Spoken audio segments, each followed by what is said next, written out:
এক বৃদ্ধ ভদ্রলোক তার অসুস্থ স্ত্রীর সব কাজ নিজের হাতেই করতেন।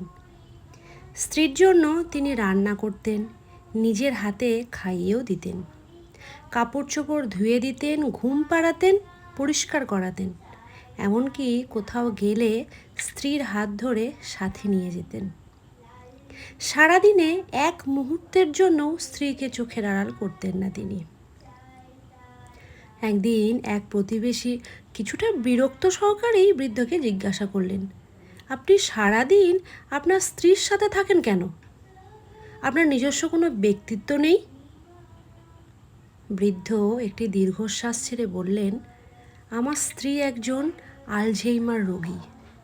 সে একা একা কিছুই করতে পারে না।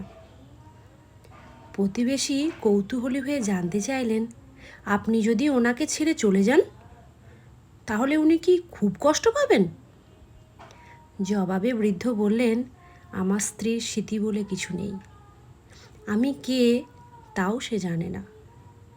অনেক বছর ধরেই সে আর আমাকে চিনতেও পারে না। প্রতিবেশী কিছুটা বিস্মিত দৃষ্টিতে তার উপর চেয়ে রইলেন এবং বললেন, তারপরও প্রতিদিন আপনি তাকে সঙ্গ দিয়ে যাচ্ছেন, যে আপনাকে চেনেই না?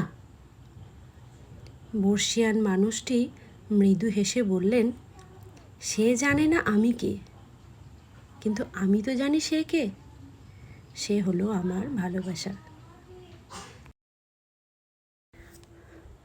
জানেন, মোবাইলটা যখন হাতে নিয়েছিলাম একবারের জন্য, মোবাইলের ওয়ালপেপারটা ঘাঁটতে ঘাঁটতে বেরিয়ে এলো এই একটা সুন্দর লেখা।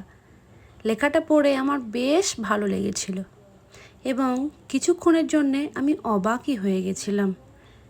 সত্যি এত সুন্দর জীবনযাপন হয়ও বলুন? মানুষটা তাকে না চিনলেও তার কাজ হচ্ছে তার সহধর্মিণীকে সঙ্গ দেওয়া।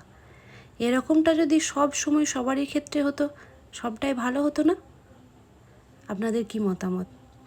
এটা শুধুমাত্র আমার পড়ে ভালো লাগলো, তাই ছোট্ট করে আপনাদের সাথে শেয়ার করলাম। গল্পটা কেমন লাগলো আমাকে কিন্তু অবশ্যই জানাবেন। আর এটা কিন্তু আমার নিজস্ব কোনো কিছু নয়, এটা ওই ফেসবুকের একটা নিউজ ফিড ঘাঁটতে ঘাঁটতে এক দিদির কাছ থেকে এটা পেয়েছিলাম। এটা কিন্তু সংগৃহীত। আমাদের সেরকম ভিডিও থেকে একটুকু সরে গিয়ে অন্যরকম একটা ভিডিওর স্বাদ দেওয়ার শুধুমাত্র চেষ্টা করেছিলাম।